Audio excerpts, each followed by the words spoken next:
Ok, Erev Tov à toutes. Que Mirza Hashem, ces paroles et cette réflexion qu'on va voir ensemble ce soir, elles puissent amener Mirza Hashem et Gulamatit Vashlema, et que Mirza Hashem, ce soit pour la Refoua Shlema, tous les soldats qui en ont besoin, pour le Nishma de tous ceux qui sont partis Al Pi Kiddush Hashem. Comme un jour, le Rav Ert, qui est le Rav de Eilat. Vous savez qu'avant Rosh Hashanah, on a l'habitude d'aller pèleriner les tombes des tzadikim. Et le Rav Ert, il a dit au Rabbi, j'habite à Eilat. Comment voulez-vous que j'aille sur la tombe des tzadikim? C'est très loin. Et il y a de nombreuses années de ça. Le Rabbi dit, vous irez sur la tombe des Chayalim qui sont tombés pour Israël, et ils ont un djinn de tzadikim clair al Pitora. Donc c'est quelque chose de très très très puissant. Que comprendre que si Dieu veut, on n'entende que des bonnes nouvelles, que ça protège tous les Yechalim et tous les Bnei Eretz Israël, en commençant par Eretz Israël, et après dans tous les quatre coins du monde, comme on sait que on est Am Echad, que Ish Echad, que Lev Echad, on est tous ensemble, où qu'on soit, on sent qu'on est vraiment une famille, Kipchuto concrètement. Alors, évidemment, c'est pas simple de dire des mots dans cette période-là. Mais avant tout, il faut bien comprendre qu'il y a un yom-yom du Rabbi qui nous dit que chaque responsable, et vous êtes autant que moi des responsables, puisque chacun est responsable de son cercle, on doit faire savoir que toutes les difficultés qu'on vit font partie de ce qu'on appelle Chevlei de Mashiach. Le Rabbi nous dit, il faut faire savoir à tout le monde, pour comprendre qu'on n'est pas en train de justifier, on est en train de comprendre que ça fait partie des douleurs de l'enfantement de Mashiach. Et on espère de tout cœur que dans le processus, ça sera vraiment la dernière des étapes, et qu'enfin la femme va accoucher et que Mashiach va arriver. Mais déjà, ce premier point, il est très très important à prendre conscience. Et que nous, on doit se préparer à la venue du Mashiach, Mirza Hashem, de façon très très imminente, et de savoir que ça fait mamash partie du processus, qu'on n'est pas en train de s'en éloigner, qu'on est en train de se rapprocher, comme on va le voir tout à l'heure. Le Rabbi nous le dit clairement. Après, je vais aller dans une ligne directrice.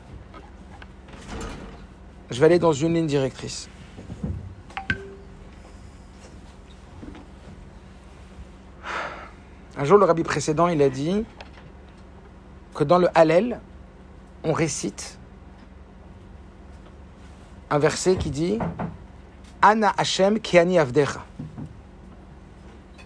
Il y avait un autre Rabbi qui disait que, je ne sais pas si c'était le Rabbi Red, je ne crois pas, qui disait que tout le mois, il dépend de comment on dit « Ana ». Alors les élèves, ils ont dit de quel Ana on parle dans l'Hallel. « Ana Hashem, Atzlich Ana, Ana Hashem Ushi Ana ». De grâce, Anna, c'est de grâce, Dieu sauve-moi, de grâce, délivre-moi. Et il a dit non, il a dit c'est un autre Anna. Il n'a pas de Aleph à la fin, il a un E à la fin. Et c'est le Anna de Anna Hashem ki ani avdecha. Qu'est-ce que ça veut dire Anna Hashem ki ani avdecha? Et donc c'est sur ça que le Rabbi précédent il a parlé. Anna ici, ça veut dire là où tu me dirigerais, j'irai. Anna Hashem ki ani avdecha. Là où tu m'amèneras, dans la direction dans laquelle tu me dirigeras, j'irai. Qu'est-ce que ça veut dire? Ça veut dire que ce que Dieu il attend de nous, c'est de se poser la question, dans cette situation, qu'est-ce que tu attends de moi?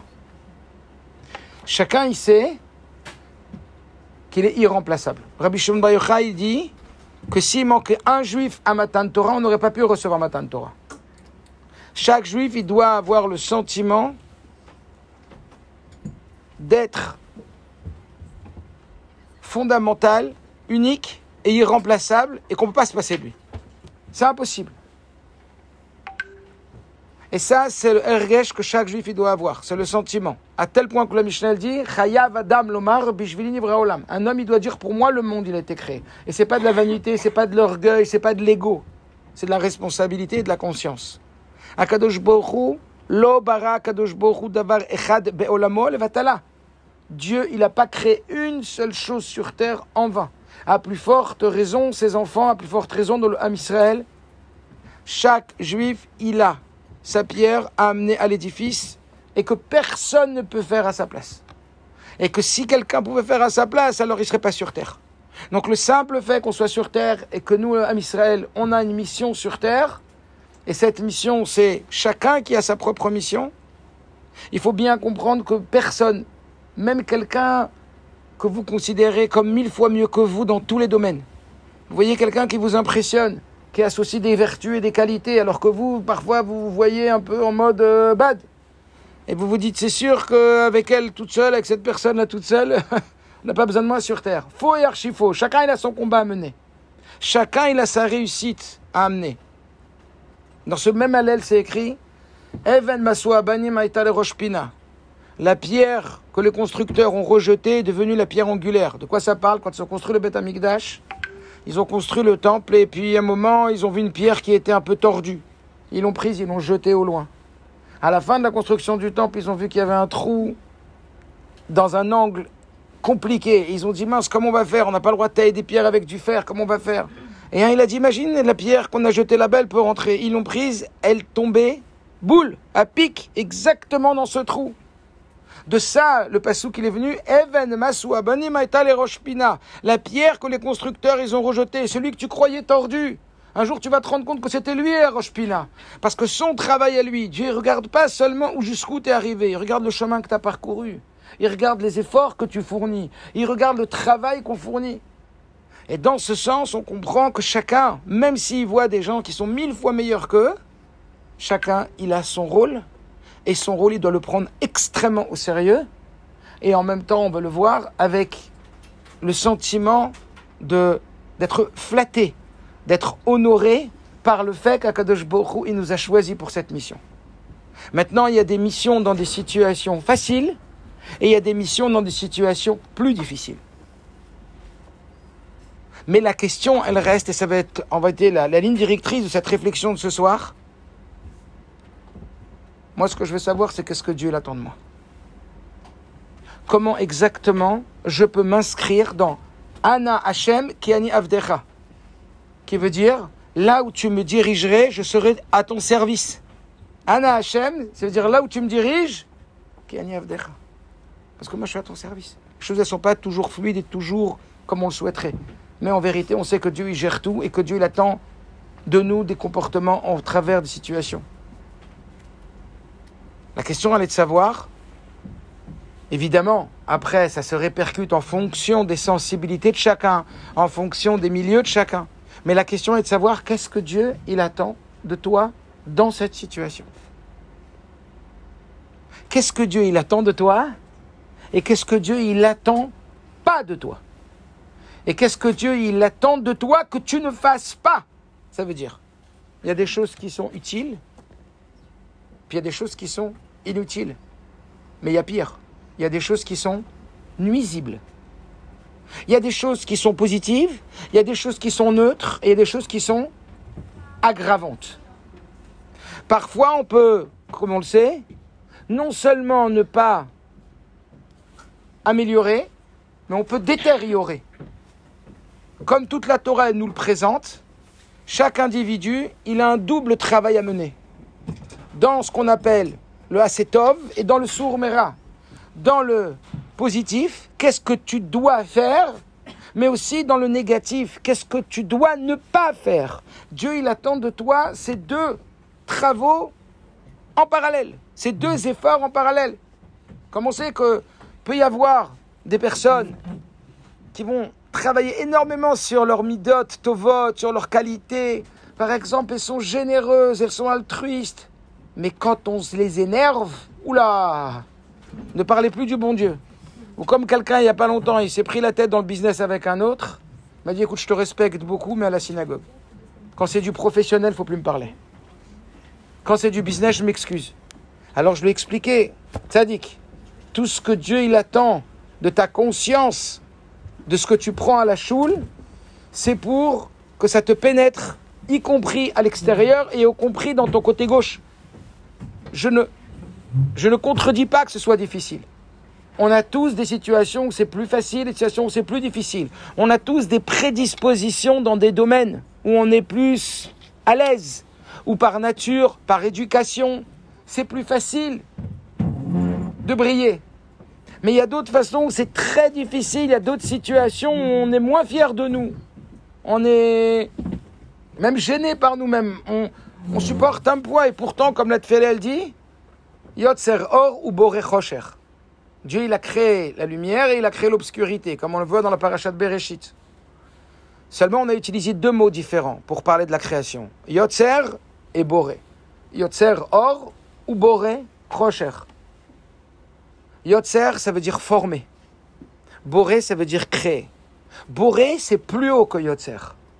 Yotzer, c'est donner une forme. Il y a déjà un objet, puis je forme l'objet. Boré, c'est qu'il n'y a rien et je le crée. Abracadabra. Je l'ai créé du néant à l'existant. Il a créé comme il a parlé, comme on voit dans la paracha de cette semaine. Abracadabra. Ça, c'est Boré. Donc, le monde de Boré, il est plus haut que le monde de Yotzer. Et pourtant, dans la Tfila, on dit que le Or, notre lumière, nos capacités, nos forces, elles appartiennent au monde de Yotzer. Notre Or, il est dans le monde de Yotzer. Alors que notre obscurité, il est dans le monde de Boré. Parce que c'est à partir de l'obscurité qu'on va créer plus qu'à partir de notre lumière. Ça veut dire que c'est à partir de nos zones d'ombre qu'on va aller beaucoup plus loin quand on va les travailler que de nos zones de lumière. Nos zones de lumière, elles ont été offertes pour nous aider à travailler sur nos zones d'ombre. Là où Dieu, il attend plus de nous, c'est de travailler pour la transformation du rocher en or, comme le Rabbi le dit souvent, et dans des situations comme on l'a vu aujourd'hui, que tout le but de ce rocher, c'est d'être transformé en or. Toute la qualité, toute la force, c'est justement dans notre zone d'ombre d'aller la transformer, dans nos difficultés. Donc c'est pour ça que parfois, on peut s'imaginer voir des personnes extraordinaires. Parce qu'elles ont tellement moins de travail à faire sur elles-mêmes que nous. C'est tellement plus facile par leur éducation, par leur nature, d'avoir moins de prédisposition pour des choses négatives. Alors on les voit comme des femmes exceptionnelles ou des hommes exceptionnels. Alors qu'en vérité, vous êtes plus exceptionnel que cette personne. Parce que vous travaillez plus qu'elle. Parce que vous êtes plus dans votre zone d'ombre qu'eux sont dans leur zone d'ombre. Voilà pourquoi, par exemple, dans combien de textes de Chassidut on vient dire que Bimkom, comme la Gemara le ramène, Bimakom, chez Baal Tshuva Omdim, Afilu Tzadikim Gumurim, Enam Yacholim La'amod Sham. Un endroit où un Baal Tshuva il se tient, même un Tzadik, il ne peut pas se tenir. Parce que la transformation qu'il opère un Baal Tshuva est 1000 fois plus grande que la transformation d'un Tzadik. Et ça, la Chassidut, elle en parle, je ne vais pas rentrer en détail maintenant, mais c'est comme ça qu'elle explique pourquoi. Est-ce qu'Akadosh Baruch Hu, au début, Rashi dit que Dieu, il aurait dû commencer la Torah par Chodesh Hazelachem. On va y revenir, puisqu'elle parle tout de suite, le début du Rashi, de cette idée qu'un jour les Goïm, ils vont nous dire, l'Istimata, vous êtes des voleurs de terre. On y est. Et ça continue encore plus, parce que tout est lié avec la terre d'Eretz Israël. Mais en définitive, pourquoi vous dire tout ça? Pour d'abord vous amener, et c'est ça mon but, vous amener la conscience de l'importance de tout ce que vous allez faire et de tout ce que vous faites au quotidien et en particulier dans cette période difficile. C'est super important de ne surtout pas sous-estimer chaque petite chose que vous allez faire qui a une importance que vous n'imaginez même pas, qui a des répercussions qu'on n'imagine même pas. On n'imagine pas. Alors, en entendant ces mots, et il y a combien d'histoires que le Rabbi ramène sur ces principes-là, tels que par exemple un jeune homme qui habitait en Australie et qui est passé devant le Rabbi lui a dit, vous savez, vous habitez en Australie et vous passez par une place qui est une place très très pratiquée, eh bien sachez que lorsque vous passez par cette place avec votre kippa et les tzitzit, dans le ciel et dans les mondes spirituels les plus élevés, les anges sont jaloux de vous et ils donneraient tout pour être à votre place. On ne peut pas imaginer ça. On ne peut pas imaginer que dans le début, avant même que le Rabbi soit Rabbi, il a dit qu'il allait changer le monde. Ou je ne sais plus si c'était avant ou après, mais au début en tout cas. Et qu'il avait un Famrien de Shabbat. Et que les élèves disaient, mais comment vous avez changé le monde? C'était après la Shoah. Et le Rabbi, il est sorti avec les jeunes hommes, ils étaient une poignée de jeunes hommes. Et il a vu une femme avec un sac, il dit, madame, vous êtes juive? Elle lui a dit oui, il lui a dit, mais madame, c'est Shabbat, vous ne pouvez pas porter le sac. Elle a dit, moi je suis pas pratiquante. Et le Rabbi lui a dit, mais comprenez, vous avez un fils à l'armée. Et là, la femme, elle a paniqué. Et le Rabbi lui a dit, écoutez, faites Shabbat, lâchez votre sac. Vous avez un fils à l'armée, il faut le protéger. Comment une femme avec un sac au 770, elle peut avoir une répercussion sur son fils qui est je ne sais pas où? Elle a lâché le sac. Et quelques semaines après, elle est revenue voir le Rabbi.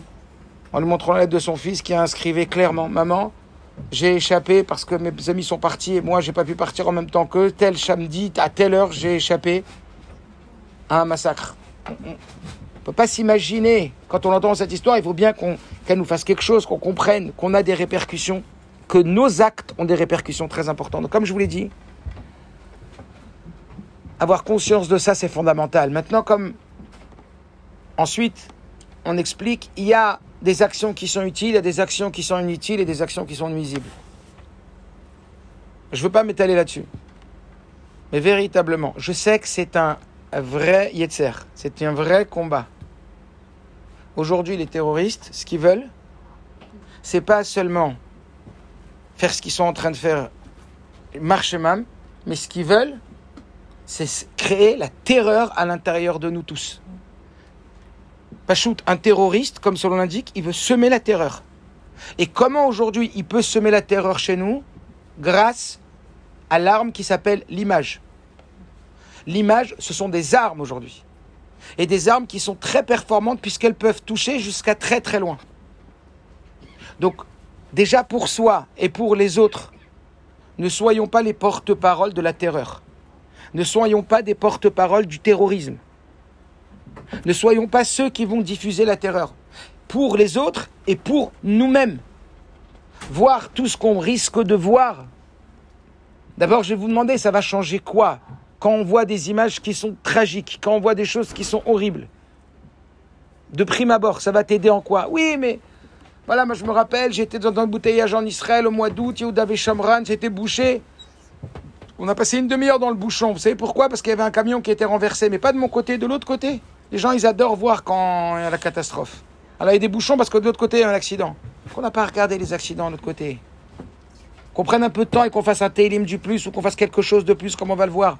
Mais ne pas rentrer dans ce piège d'être H24 devant son portable à regarder toutes les infos. Je vous en supplie. Pour vous et pour les répercussions psychiques, spirituelles, comment ça affaiblit, comment on va le voir, ça atteint notre morale, ça atteint toute la force qu'on peut avoir et qu'on a comme responsabilité, parce que chacun, comme j'ai dit tout à l'heure, il a cette responsabilité de jouer son rôle. En regardant ces images et en les diffusant, on se fait le porte-parole du terrorisme, vis-à-vis de notre neshama et vis-à-vis de la neshama de tous les gens qui nous entourent. Pachout, c'est très important vis-à-vis de soi-même et d'essayer gentiment, avec douceur, d'influencer les autres à ne pas tomber dans ce piège. Ça, c'est nuisible. Clairement. Ça, c'est nuisible. Et dites-vous bien qu'à chaque fois que vous avez envie de regarder une vidéo qu'on vous envoie ou un truc comme ça, dites-vous, je suis en train de tomber dans le piège. Je suis en train de tomber dans le piège. Tu peux avoir envie de tomber dans le piège, mais quand tu sais que c'est un piège, eh ben, tu vas peut-être te retenir. Et tu vas dire, je ne veux pas tomber dans le piège. Combien de vidéos j'ai reçues, je dis, je ne tomberai pas dans le piège. Bon, mais regarde, tu ne regardes pas. Ça va te servir à quoi? Tu vas être un meilleur juif? Tu vas avoir plus de peine pour eux? Tu vas quoi?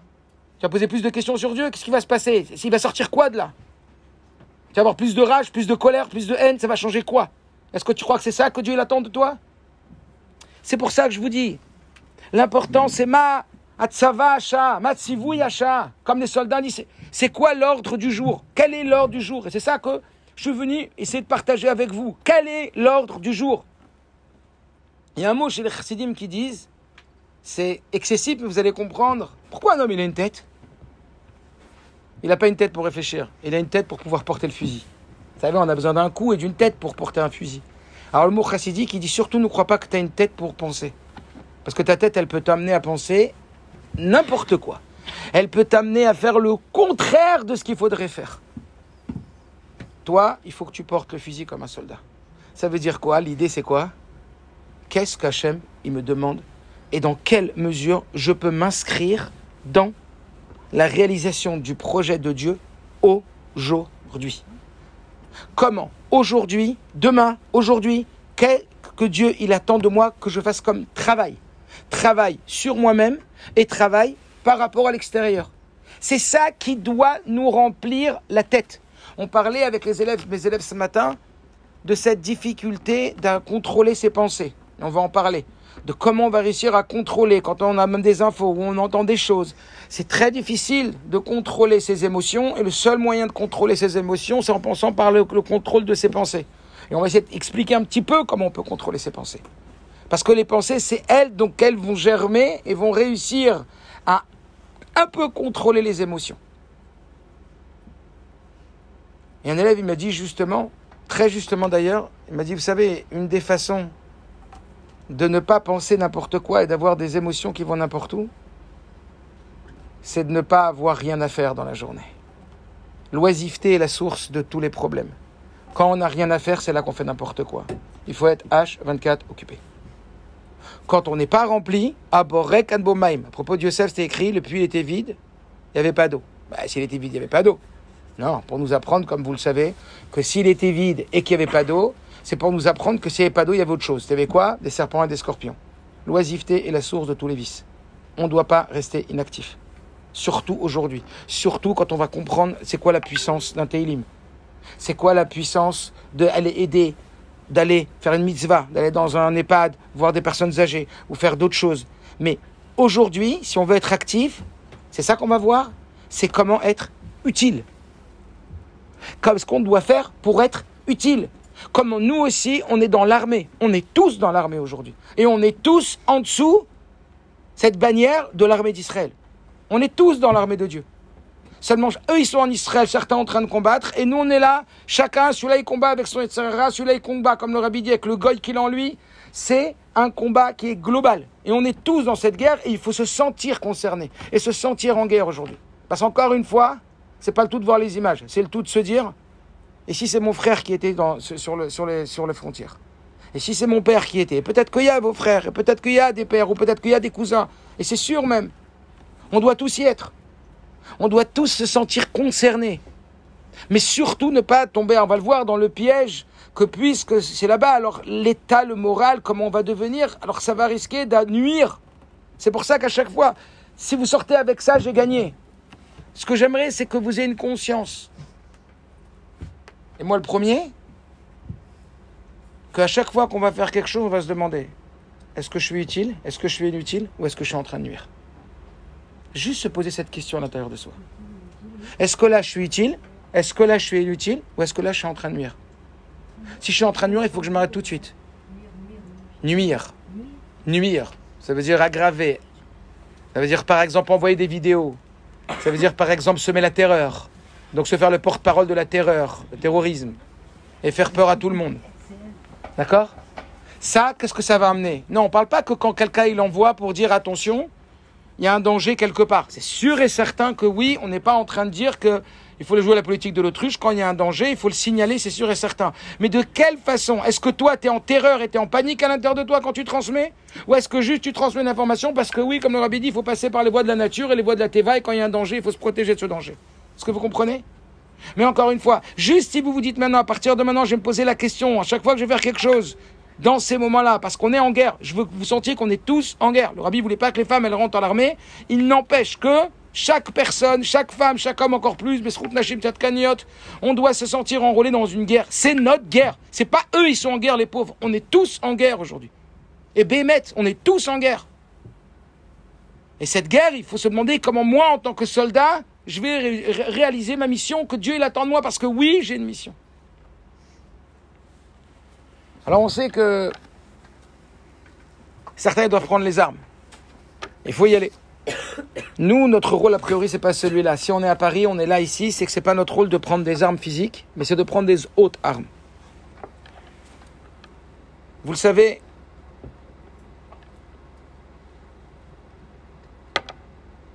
si on va dans la forêt et puis que on est avec un chien, il y a un chien. Et puis ce chien, il reçoit un coup de bâton, mais un coup de bâton très très puissant, très fort. Le chien, quand il va recevoir ce coup de bâton, il va lever ses yeux dans le ciel, et il va regarder, et il va voir d'où il vient le bâton. Il va chercher d'où vient le bâton.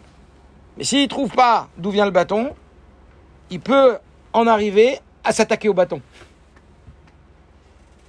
Parce qu'à la fin, il va dire, c'est le bâton tout seul. Mais nous, on sait... Quand il y a un bâton très fort qui tombe d'en haut, c'est que ça vient d'en haut. Il n'y a rien qui vient tout seul. Et ça, c'est ce qui est écrit par les sages. Da, ma, les mala, imar. Sache qu'il y a quelque chose au-dessus de toi. Mais plus que ça encore. Da, ma, les mala, virgule, mimar. Sache que tout ce qu'il y a, ça vient de toi. Ça veut dire qu'il y a le projecteur et il y a l'écran. Quand tu veux réparer, tu dois réparer dans le projecteur, pas dans l'écran. Tout se passe dans le projecteur. Donc en vérité, on le sait et on est convaincu que tout se passe en haut en vérité. Il ne peut pas se passer quelque chose en bas qui ne se passe pas en haut. Il ne peut pas se passer quelque chose en bas qui ne prend pas sa source en haut, sa racine en haut. Ce n'est pas juste deux mondes parallèles. Il y a la source et il y a l'expression de la source. La terre, c'est que l'expression. En haut, c'est la source. Donc quand on doit régler quelque chose, on doit le régler à la source. Ça veut dire, dans un Télim, c'est écrit, Ele berechev vele besusim, ve'anachnu b'shem Hashem, Elokeinu naskir. Nous, eux, ils vont avec leurs chevaux, eux, ils vont avec leurs cavaliers, etc. Et nous, on va en mentionnant le nom d'Akadosh Baruch Hu. Ça veut dire que si on habite à Paris et si on est là, c'est que notre mission essentielle, elle consiste à travailler dans la dimension spirituelle, même si elle a une expression matérielle, plus que de prendre les armes. Après, reste à savoir, ok, mais ça veut dire quoi travailler dans la dimension spirituelle? Qu'est-ce que Dieu, il attend de nous? Et encore une fois, comme je dis tout à l'heure, qu'est-ce qui est utile, qu'est-ce qui est inutile et qu'est-ce qui risque de nuire? Alors vous allez entendre plein de rabbanim. Et vous avez certainement entendu plein de rabbanim. Et ils sont tous super.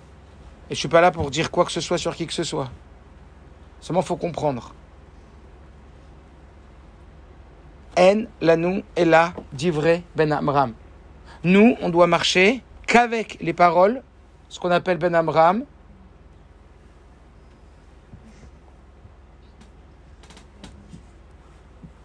C'est quoi ben Amram? C'est le fils de Moshe. En lanou ela divrei ben Amram. On n'a que les paroles du fils de Amram, qui était Moshe Rabbeinu. Ça veut dire que dans notre génération, on a un Moshe Rabbeinu. Moshe Rabbeinu, c'est le Rabbi. Maintenant, on peut entendre plein de sons de cloche qui sont super. Mais il faut faire très attention à quand on commence à écouter partout et tout, ça peut nous perturber. Ça peut perturber. En plus de ça, on peut entendre, j'ai pas entendu, mais je sais qu'on peut entendre des rabbinim qui commencent à parler mal du peuple juif. Le rabbi, il a hurlé sur ça. C'est à cause d'eux, c'est à cause de ce qu'on fait de mal. Et c'est pas du tout le moment d'éveiller des kitrougim sur nous. Des kitrougim, c'est des accusateurs. À Rosh Hashanah, on fait même pas tachanoun. C'est pas le moment de parler du mal de qui que ce soit maintenant. C'est le moment de montrer de l'unité. C'est le moment de montrer du chizouk. C'est le moment de montrer de l'emouna. C'est le moment de montrer qu'on est tous forts et qu'on lâchera pas et qu'on est solidaires les uns des autres.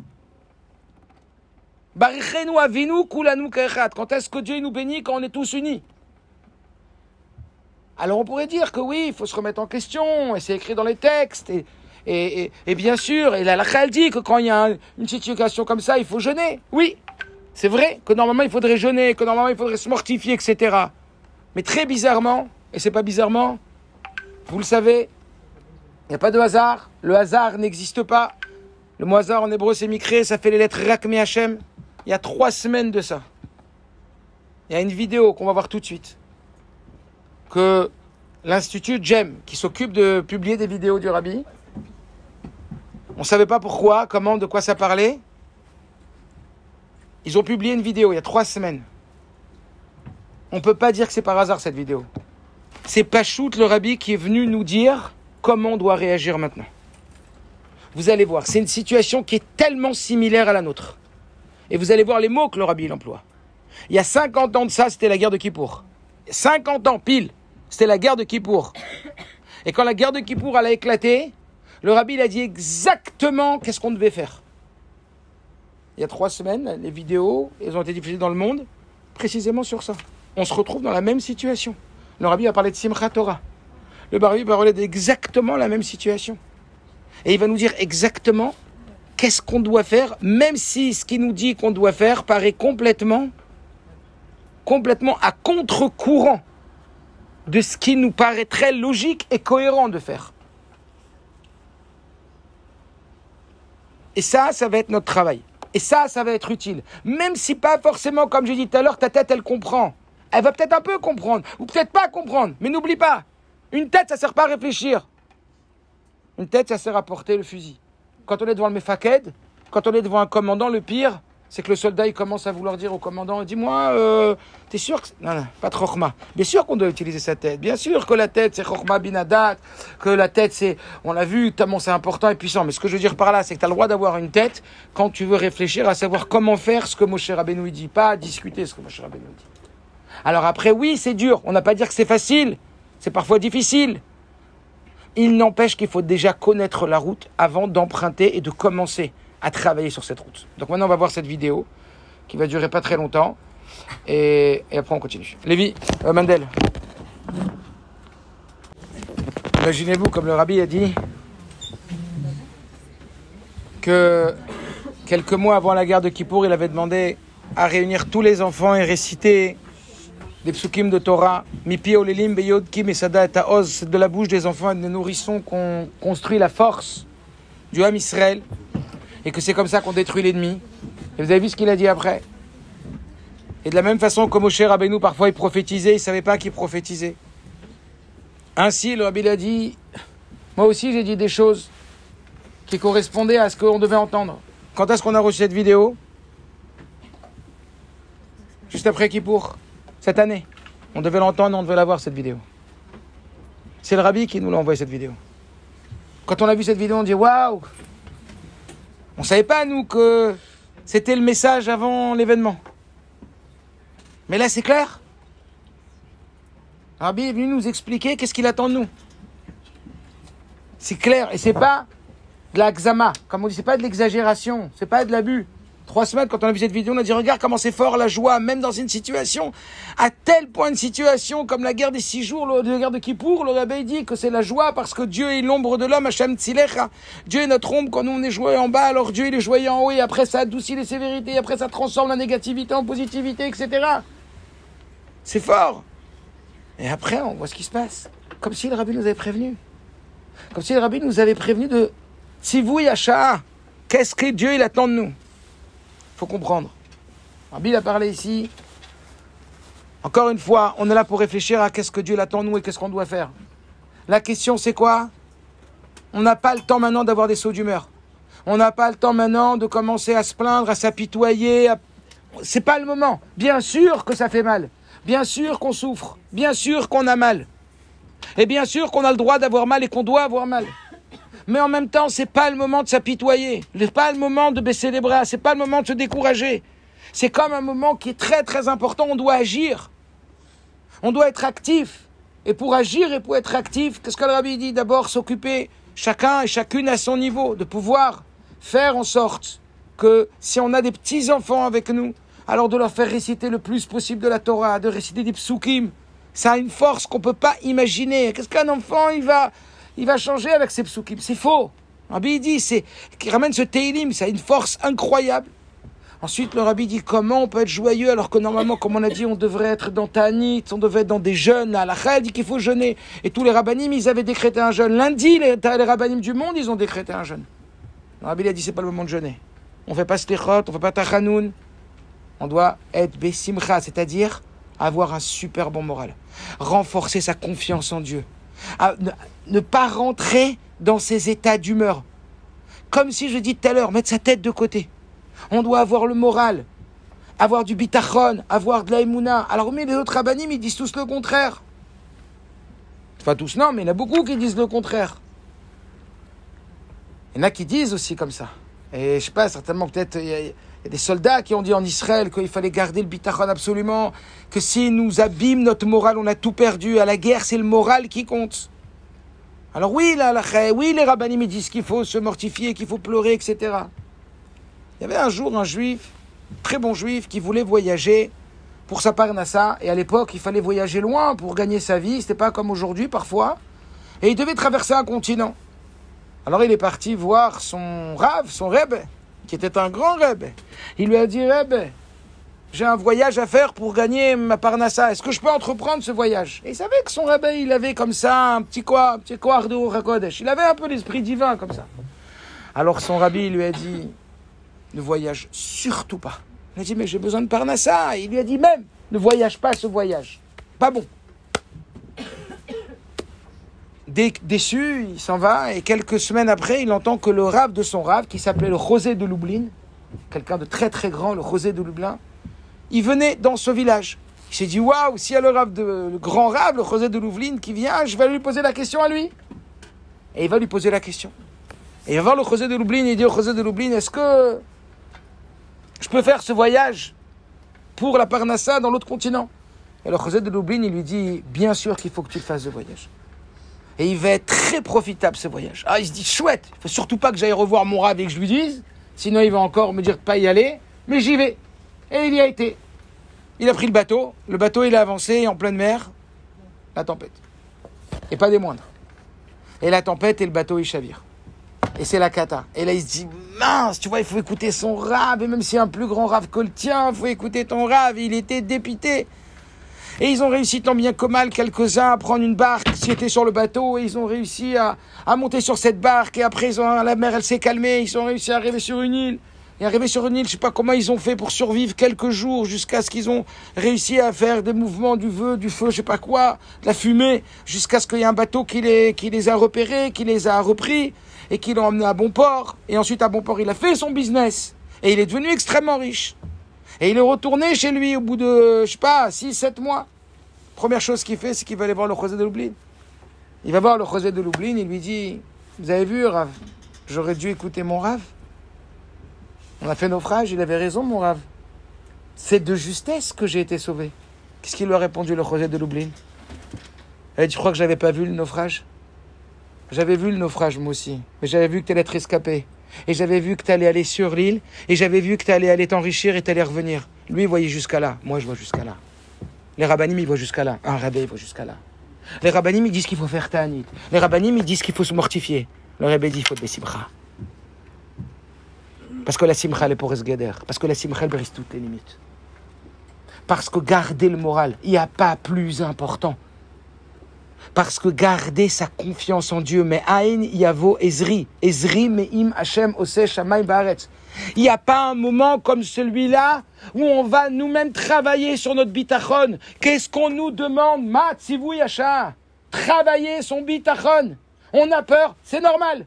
Mais qu'on laisse la peur, c'est pas normal. On est angoissé, c'est normal. Qu'on laisse cette angoisse nous dominer, c'est ça, le travail. Le travail, c'est se tourner vers Hachem et lui dire, je n'ai plus que toi, Hachem. Je compte sur toi, cette fois-ci. Mais vraiment. L'Admour HaZaken, il dit, c'est quoi le bitachon? C'est quoi la confiance en Dieu, le bitachon? Il dit, c'est pas quelqu'un qui dit j'ai bitachon et qui tremble pendant qu'il dit j'ai bitachon.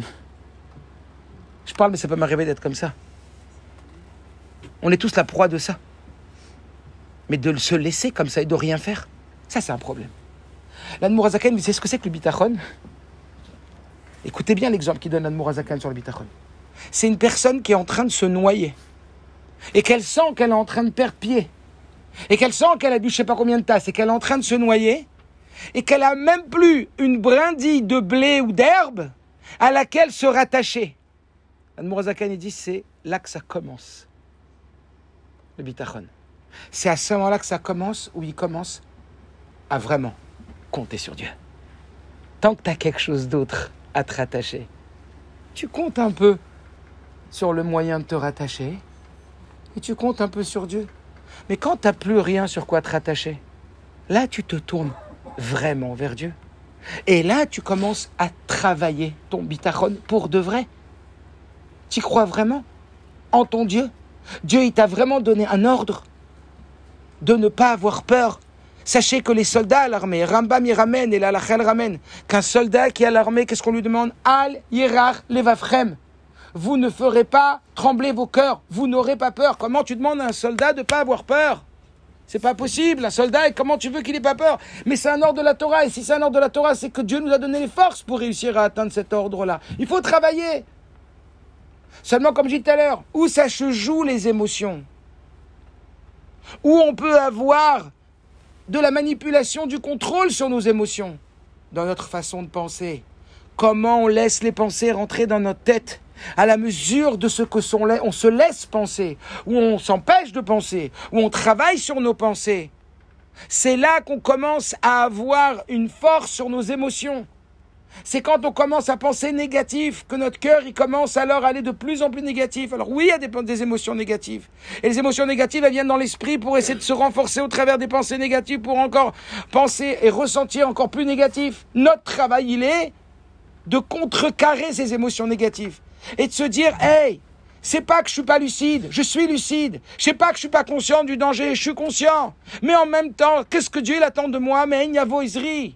Ezri, mais il m'achève. C'est pas une rabbi, c'est pas une question, mais Imaniavo Ezri, d'où va venir mon aide? C'est une affirmation, mais Imaniavo Ezri, tu veux que je te le dise, moi? Ezri, mais Machem. On va se parler à nous-mêmes. C'est un combat intérieur. Le rabbi dans la sira qu'on a fait lundi soir, celles qui sont intéressées, je pourrais vous l'envoyer. Le rabbi fait une sira extraordinaire sur l'histoire que pourquoi toute la Torah, elle commence par Bereshit. Elle aurait dû commencer par le Sefer Shemot, par le deuxième livre de la Torah, et par la Parashat Bo, on nous parle de la première mitzvah, qui est à Chodesh Hazelachem de compter les mois. Et Rachid demande le premier Rachid de la Torah, qui est l'introduction à toute la Torah. Rachid demande pourquoi on a commencé la Torah par Bereshit. Nous, on va construire des mondes, non? Ça nous change quelque chose? Parce que la Torah, c'est un livre qui est là pour nous guider. C'est un livre qui est là pour nous apprendre comment se conduire. Pourquoi on commence la Torah par Bereshit? Lundi, il a créé, dimanche, il a créé ça, lundi, il a créé... C'est bon, on va être des créateurs, nous. On va fabriquer un monde, nous. Qu'est-ce que ça nous touche à nous? Et on a dit encore plus que ça. Même toutes les parachutes qui viennent après, l'histoire d'avant Saki Yaakov, et tout ce qu'on apprend de tout ça, Rachid dit... On aurait dû commencer par Chodesh Hazelachem, par la première mitzvah quand on est sorti d'Égypte, qu'on est commencé à devenir juif. Pourquoi tout ça? Juste parce qu'un jour, on va nous dire, vous êtes des voleurs de terre, sur Eretz Israël. Et qu'on va leur répondre, la terre, elle appartient à Hachem. C'est lui qui la donne à qui il veut et qui la prend à qui il veut. Et le rabbi explique en long et en large, d'une façon exceptionnelle, qu'en vérité, tout ce combat, c'est le combat qui est complètement lié avec la Géoula, qui est lié avec à qui appartient la matérialité, à qui appartient le monde profane. Est-ce qu'il appartient à Dieu ou il appartient pas à Dieu? Donc ce même combat qu'à Eretz Israël, le rabbi explique qu'il existe à l'intérieur de nous. Et le rabbi dit avec le goy qui est en toi. Donc ce combat, il existe en nous. Maintenant, qu'est-ce qu'on nous demande? Le rabbi dit qu'aujourd'hui, le travail, à contre-courant, comme j'expliquais avec le José de Lublin, Dieu, qu'est-ce qu'il veut de nous? Le rabbi l'a dit clairement. Il y a 3 semaines, on a entendu cette vidéo. Il faut réunir les enfants. Il faut leur faire des psukim. Et il ne faut pas se laisser aller au vagalam. Il ne faut pas se laisser aller à la perte de morale. On va les avoir, ces moments-là. Il faut que les périodes soient les plus courtes possibles. Et qu'on se reprenne tout de suite et qu'on se dise, ah, je vais interpréter différemment ce qui se passe. Je vais me dire, change. Sois différent. Comprends que ce que Dieu attend de toi maintenant, c'est que tu ne te laisses pas tirer vers le bas, perdre ton moral, rentrer dans l'angoisse, mais au contraire, renforcer ta émouna, renforcer ton bitachon, se dire que c'est maintenant ou jamais le bitachon. C'est quand le bitachon? C'est quand tu n'as plus d'autre solution que Dieu et que tu te tournes vers Dieu et tu dis, là je compte vraiment sur toi et je suis convaincu que tu vas pas me lâcher. Ça, c'est ce qui permet de tout transformer. Et le rabbi dit, c'est ça qui va faire venir ma chère. Ça se joue où? Là. C'est pour ça que le rabbi explique que dans les textes profonds, le mot Bessimcha, qui veut dire dans la joie, c'est les mêmes lettres que Marshaba, dans les pensées. Ça se joue là. C'est un combat qui se joue là. Quelles sont les pensées que tu vas autoriser? Quelles sont les pensées qui vont venir taper à la porte, qui vont rentrer? Tu vas dire, je suis désolé.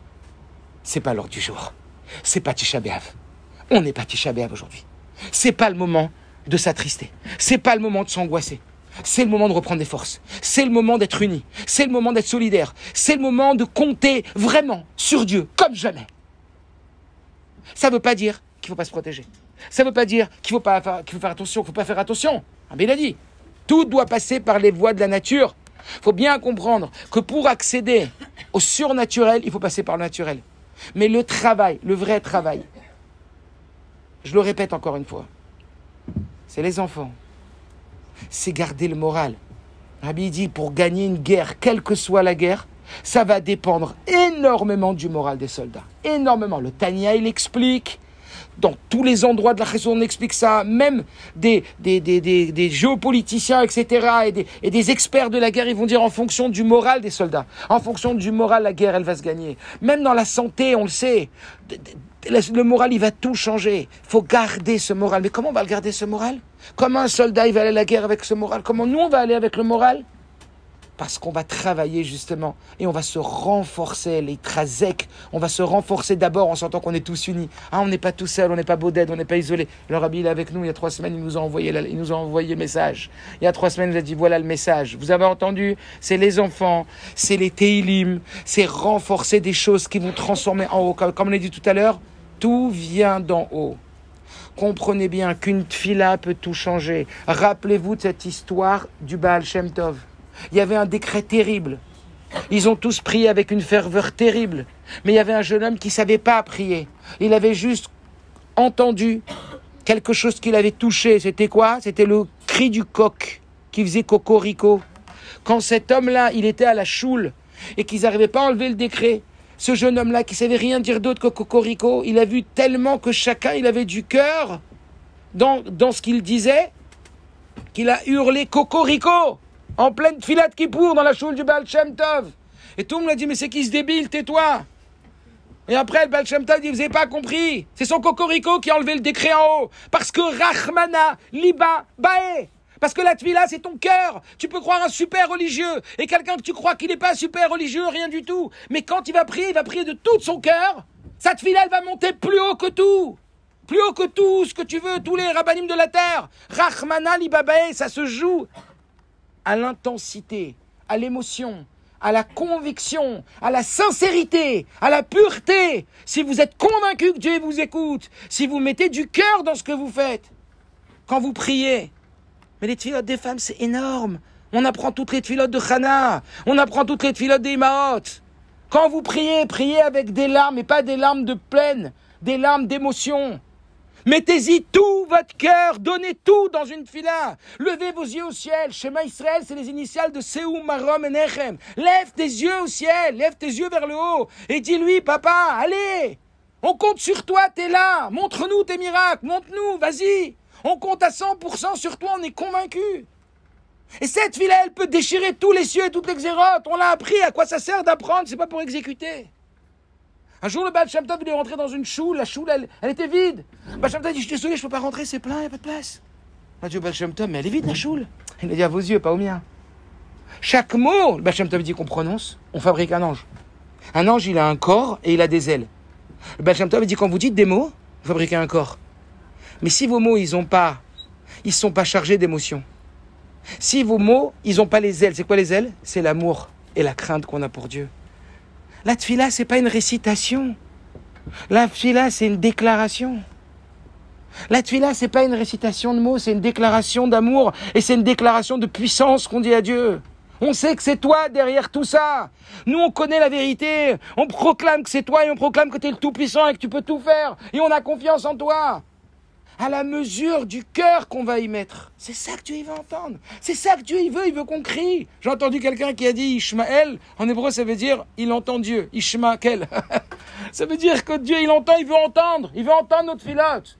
Il veut qu'on crie, qu'on prie avec beaucoup plus d'intensité que d'habitude. Qu'on prie avec beaucoup plus de conviction. Qu'il nous entend avec beaucoup plus de cœur, avec beaucoup plus de motivation, beaucoup plus de sincérité, d'intégrité, de foi. Le Rabbi, il a dit d'intensifier la tfila. Les Teilim. Vous savez que quand on récite des Teilim, on ne sait pas ce que c'est. Combien il y a écrit sur les Teilim?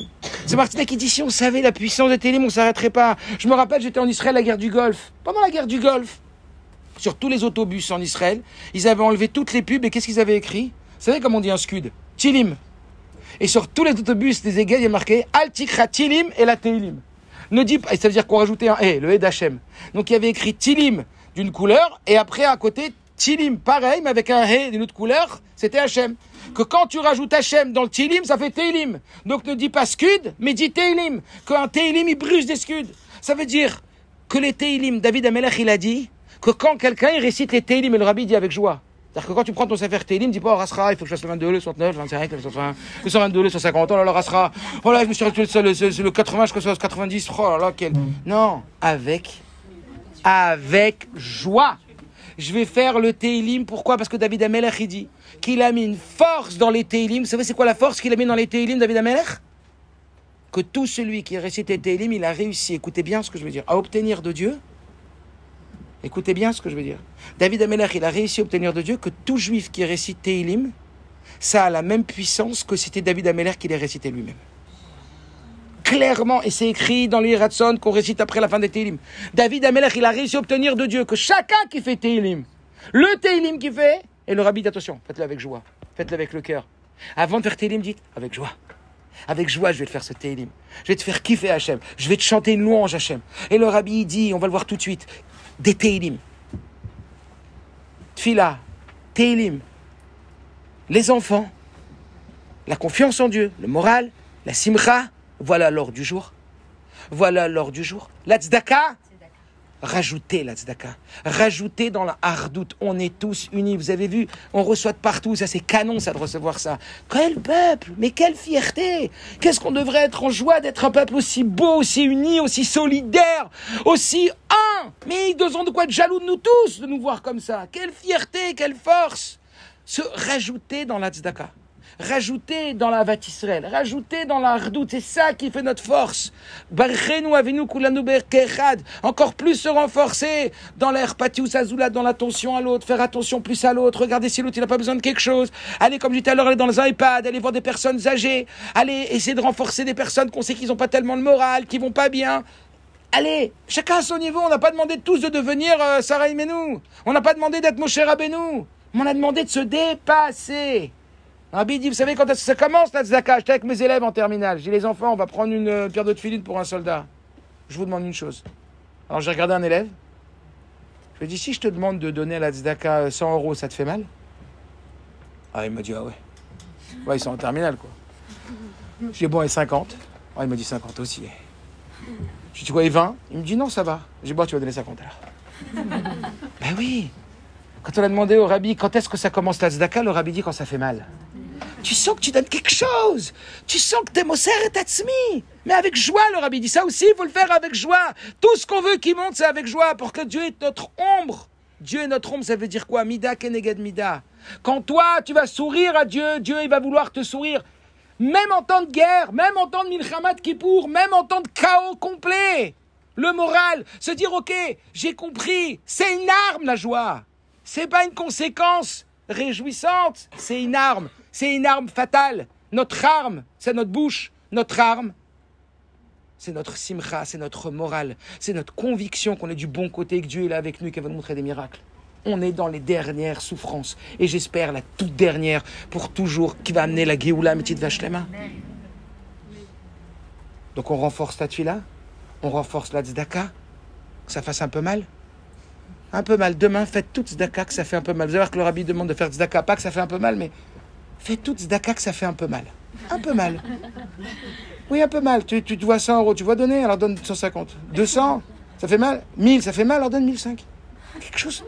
Les maîtres se dépasser, montrer à Dieu, on se donne. On y va, on se dépasse, on a compris que tout se joue en haut. Le chien, il garde le bâton. Nous, on regarde d'où ça vient. On a compris que ça, qu'on est des soldats en travaillant, en combattant. On est dans le combat. On est des combattants. Le combat, c'est peut-être pas l'identique avec une arme. Mais les femmes, que vous allez prendre des bougies demain, et vous allez appeler vos voisines, vous allez appeler vos cousines, vous allez aller, dans la mesure du possible, demander à des femmes qui n'ont pas l'habitude d'allumer. Neshek. Le rabbi, il a dit Neshek. Neshek, Nerot, Shabbat, Kodesh. L'arme des femmes, c'est l'allumage des bougies. Que demain, débrouillez-vous, faites un branle-bas de combat autour de vous, dans vos groupes, fabriquez des groupes et tout. Allez, je prends 50, je prends 10 femmes que je vais faire allumer qui n'ont pas l'habitude. Je vais appeler, je vais faire un truc. En guerre. En guerre. Si votre frère, votre soeur, je sais pas quoi, ils sont à l'armée, vous faites pas la guerre, c'est la guerre. Faut 10 femmes, vous prenez 10 femmes chacune qui allument pas, 5 femmes. Vous débrouillez, vous appelez, vous allez voir. Allez, allume, cette fois-ci allume. C'est le moment d'allumer. Mais ça va changer quoi? Ça va tout changer. Je sais pas si vous l'avez vu cette vidéo du rabbi où le rabbi il parle qu'une jeune fille qui allumait les bougies de Shabbat à la maison, ça a fait que toute la maison elle a fait de chouva. On se rend pas compte c'est quoi cette lumière là, cette petite bougie qui... C'est Orochel Mashiach, c'est une lumière d'une puissance énorme. Ce que j'ai dit au début, tout a une force inimaginable. Donc voilà, c'est bien clair. Orot Hasha, l'ordre du jour, Tzivou Yasha, on renforce tous les points, je vais pas les répéter encore maintenant. Juste une dernière chose, et on va finir avec ça. Juste comme vous le savez, ils ont annoncé que demain, alors la panique, les trucs et tout ça. On peut rentrer voilà, qu'est-ce qui va se passer, même en France, on connaît comment, etc. Dans quel état on doit être, vous l'avez compris. Dans quel état on doit faire attention, On doit faire attention, mais on doit surtout pas rentrer dans les angoisses, dans la panique. Et si on rentre, c'est normal. Non, on sort tout de suite. On renforce notre bitachon, on renforce notre confiance. On se bat contre le goy qui est en nous, contre le terroriste qui est en nous, celui qui veut mettre la terreur. On se bat, on va pas cliquer sur le bouton pour regarder la 7e fois une autre vidéo qui va nous terrifier à l'intérieur. On ne se laisse pas rentrer la terreur à l'intérieur de nous ni au travers les autres. Alors on va juste voir, dans 2 minutes ça prend, finir avec ça, pour pas venir trop longtemps que vous rentrez à la maison tranquille. Une petite vidéo, le rabbi, il parle juste au moment où l'OLP elle a menacé d'attaquer dans le monde entier. Il donne des directives très claires, le rabbi. Et ça, c'est important que vous les regardiez, comme ça on finit avec ça, et que Mirza Hashem, chacune d'entre vous, elle puisse diffuser tout ce qu'elle a réfléchi ce soir, tout ce qu'elle a déjà fait, et qu'elle comprenne c'est quoi ma mission, c'est quoi mon ordre du jour. Alors évidemment, ça se décline chacun dans des choses différentes en fonction de son milieu, en fonction de ses capacités, en fonction de son niveau de religiosité, mais on est tous dans le même bateau. On doit tous y aller. On doit tous se donner au maximum dans tous les domaines qu'on a expliqués, que tout se joue en haut. C'est clair ? Dans la simcha, dans le moral, qu'on ne se laisse pas avoir. Si ça nous atteint, on se bat et on combat tout de suite.